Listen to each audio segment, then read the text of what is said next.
Food inflation है इस पर काम करना चाहिए। लेकिन हम लगातार आपको ग्राफिक्स के जरिए भी समझाने की कोशिश करें। देखिए रेल बजट भी चूंकि आता है साथ में ही, और उस पर कितना खर्च होता है ये हम बता रहे हैं। 2.4 हजार करोड़ रुपए 2023-24 की बात हम करें तो ये लक्ष्य लगभग 2.55 लाख करोड़ रुपए का अनुमान रखा गया है वित्तीय वर्ष 2024 और 25 के लिए। क्योंकि रेल बजट को भी ध्यान में रखते हुए बढ़ा करके इसको इजाफा करने की बात हमेशा आती है। योगेंद्र जी सर, मैं ये समझना चाहती हूँ, क्योंकि बहुत जरूरी चीज है फूड इन्फ्लेशन के बारे में बात करना।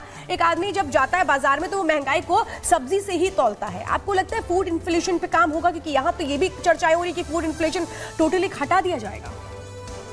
देखिए, हमें एक चीज़ को बहुत क्लियरली समझना है कि जब हम एक लोअर स्ट्रेटा की बात करते हैं कंट्री के अंदर, तो अगर आपका रेट ऑफ इन्फ्लेशन अगर हायर होगा उनकी जो इनकम की जो इंक्रीज़ है उससे, तो आप ये देखिए कि उनकी ग्रोथ जो है वो नहीं नज़र आएगी। और यही रीज़न है कि हम ये देख रहे हैं कि जो लोअर स्ट्रेटा सोसाइटी है उसकी जो है इनकम नहीं इंक्रीज़ कर पा रही। तो इसलिए गवर्नमेंट को इन फैक्टर्स के ऊपर बहुत कंट्रोल रखना ज़रूरी है। और मेरा ये मानना है कि एक इफ़ेक्टिव और एक गवर्नमेंट का अगर एनफोर्समेंट मैकेनिज्म अगर स्ट्रांग रहेगा तो हम ये देखेंगे कि फूड प्राइसेस कंट्रोल में रहेंगी। योगेश जी, मुझे लगता है जल्दी एक बार जरा जो बहुत ज़्यादा इंटरेस्ट है, हम टैक्स स्लैब्स की भी बात कर रहे हैं कि उसमें छूट होगी या नहीं, और प्रोफेसर स्वामी भी बैठे हुए हैं, चंद्र प्रकाश जी, उनके पास जाएंगे। लेकिन आपको लग रहा है होम लोन में कुछ राहत मिल सकती है? क्योंकि वो गृहिणी खुद कह रही है कि भाई लोन हमें थोड़ा सस्ता हो जाए, बहुत महंगा है, भार पड़ रहा है, उसमें कुछ आपको लगता है?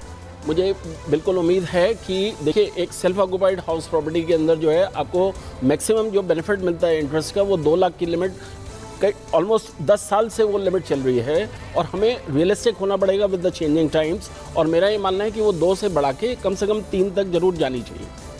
अच्छा, रक्षा बजट को लेकर कुछ आंकड़े दिखा देते हैं एक बार, क्योंकि जब बजट आएगा तो उसमें एक ध्यान रक्षा बजट को लेकर भी होता है कि डिफेंस पर हम कितना खर्चा कर रहे हैं। अब देख लीजिए 24-25 में तकरीबन 6.21 लाख करोड़ का अनुमान कहा जा रहा है, इतना हम स्पेंड कर सकते हैं अपने रक्षा बजट पे, डिफेंस बजट पे। ये साल 2022 और 23 के भी आंकड़े आप देख लीजिए, और 21 मौजूद थी, तो उन्होंने कहा कि ये बजट विकसित भारत को दिखाने वाला बजट होगा। यानी 2047 का एक टारगेट, एक लक्ष्य लेकर ये बजट तैयार किया गया। इससे भी बहुत हिंट्स मिलती हैं कि इस बजट में क्या होगा। बहुत से लोग कह रहे हैं मानी कि ये इस सरकार का पहला बजट है मोदी 3.0 का, और नतीजे मन माफिक नहीं आए इसलिए एक लोक लुभावन बजट हो सकता है। लेकिन दूसरी तरफ फिस्कल डेफिसिट पर भी ध्यान होगा। बिल्कुल, और हमारे साथ यहाँ पर इकोनॉमिस्ट योगेंद्र कपूर जी भी इस वक्त स्टूडियो में हैं, तो उनसे भी हम समझ लेते हैं। लगातार तस्वीरें भी हम यहाँ पर आपको दिखा रहे हैं। तो जैसा प्रधानमंत्री नरेंद्र मोदी द्वारा कहा गया था, वो विकसित भारत का सपना, क्या ये जो बजट, जब ये पिटारा खुलेगा कुछ देर बाद 11 बजे का वो वक्त होगा, क्या वो विकसित भारत का सपना पूरा होगा? देखिए, मैं ये मानता हूँ कि इस गवर्नमेंट के आगे जो सबसे मेजर चैलेंज है वो है जॉब क्रिएशन। और अगर हम इंडिया का देखें कि जब हम डेमोग्राफिक डिविडेंड की बात करते हैं in terms of largest number of youth population in the world, तो बहुत ज़रूरी है कि उनको एक इस तरीके से एब्जॉर्ब करना एज एन एसेट। क्योंकि अगर आप उसको उस तरीके से अपनी पॉलिसीज़ नहीं बनाएंगे तो वही आपका डेमोग्राफिक डिविडेंड जो है वो एक लाइबिलिटी में भी कन्वर्ट हो सकता है। तो मेरा ये मानना है कि गवर्नमेंट का फोकस इस बजट में agriculture as well as manufacturing जो है उसको जो है प्रमोट करने का रहेगा। क्योंकि देखिए, लार्ज स्केल एम्प्लॉयमेंट जो है वो इन्हीं सेक्टर्स के थ्रू जनरेट होगी। और मैं एक स्टैटिस्टिक्स और देना चाहूँगा कि एक अभी रिसेंटली एक वर्ल्ड इनइक्वालिटी रिपोर्ट आई थी, जिसके अंदर ये दिखाई देता है कि इंडिया का जो टॉप 10% पॉपुलेशन है वो जो है 60% ऑफ टोटल इनकम जो इंडिया के अंदर जनरेट होती है उनका शेयर 60% है। और इसी के कंपैरिजन में अगर हम देखें कि जो लोअर 50% पॉपुलेशन है इंडिया की, उनका जो शेयर इंडिया की इनकम में सिर्फ 13% है।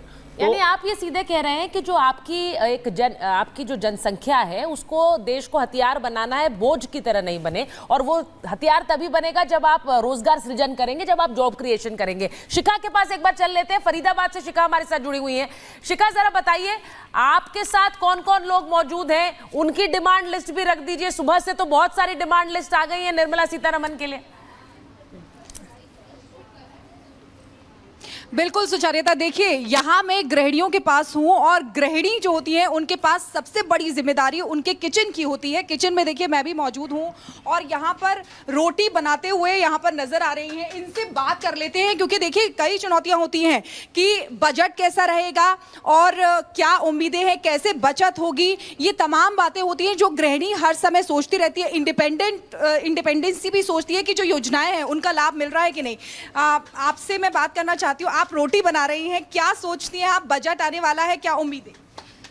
बजट, नया बजट जो अभी 2024 का आने वाला है, तो मेरा मानना यह है या फिर मेरी उम्मीदें सरकार से ये है, हमारी जो वित्त मंत्री हैं निर्मला सीतारमण जी, उनसे हमारी उम्मीदें ये हैं कि अनाज बेसिकली जो हमारी बहुत बेसिक नीड है वो उसमें कमी आए, उसकी दरों में कमी आए।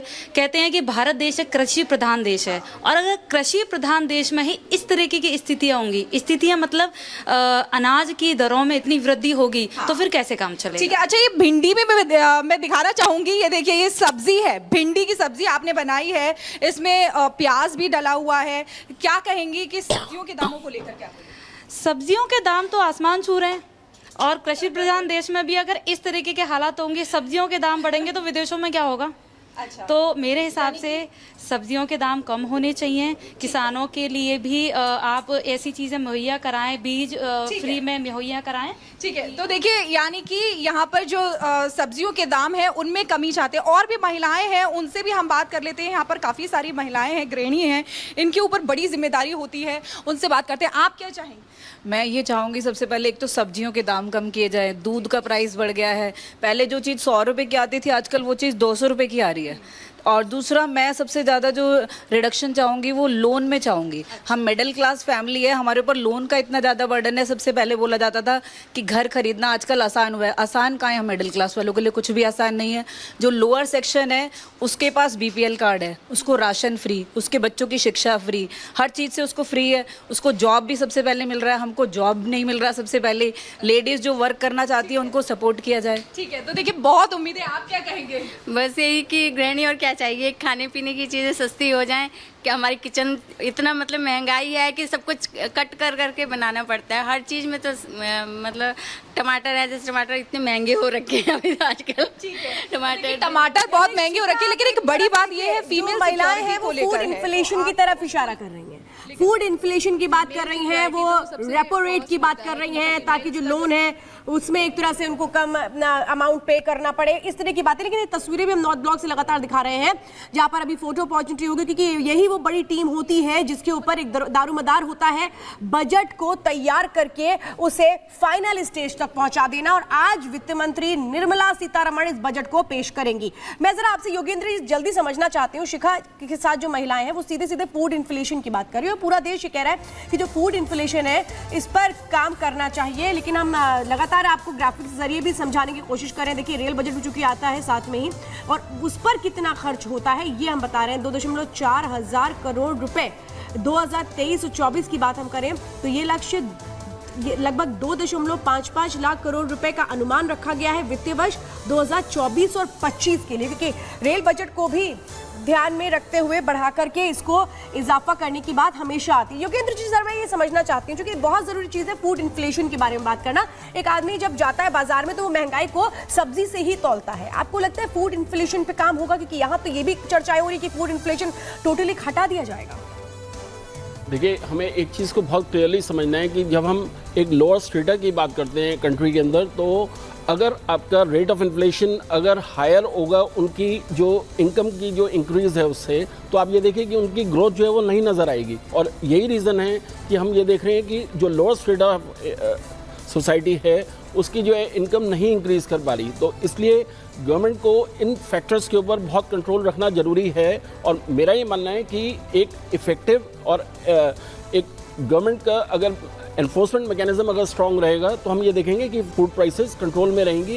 योगेश जी मुझे लगता है जल्दी जल्दी एक बार जरा जो बहुत ज्यादा इंटरेस्ट है, हम टैक्स स्लैब्स की भी बात कर रहे हैं कि उसमें छूट होगी या नहीं, और प्रोफेसर स्वामी भी बैठे हुए हैं, चंद्र प्रकाश जी उनके पास जाएंगे। लेकिन आपको लग रहा है होम लोन में कुछ राहत मिल सकती है, क्योंकि वो गृहिणी खुद कह रही है कि भाई लोन हमें थोड़ा सस्ता हो जाए, बहुत महंगा है, भार पड़ रहा है, उसमें कुछ आपको लगता है? मुझे बिल्कुल उम्मीद है कि देखिए एक सेल्फ ऑक्यूपाइड हाउस प्रॉपर्टी के अंदर जो है आपको मैक्सिमम जो बेनिफिट मिलता है इंटरेस्ट का वो 2 लाख की लिमिट ऑलमोस्ट 10 साल से वो लिमिट चल रही है और हमें रियलिस्टिक होना पड़ेगा विद द चेंजिंग टाइम्स। और मेरा ये मानना है कि वो 2 से बढ़ा के कम से कम 3 तक जरूर जानी चाहिए।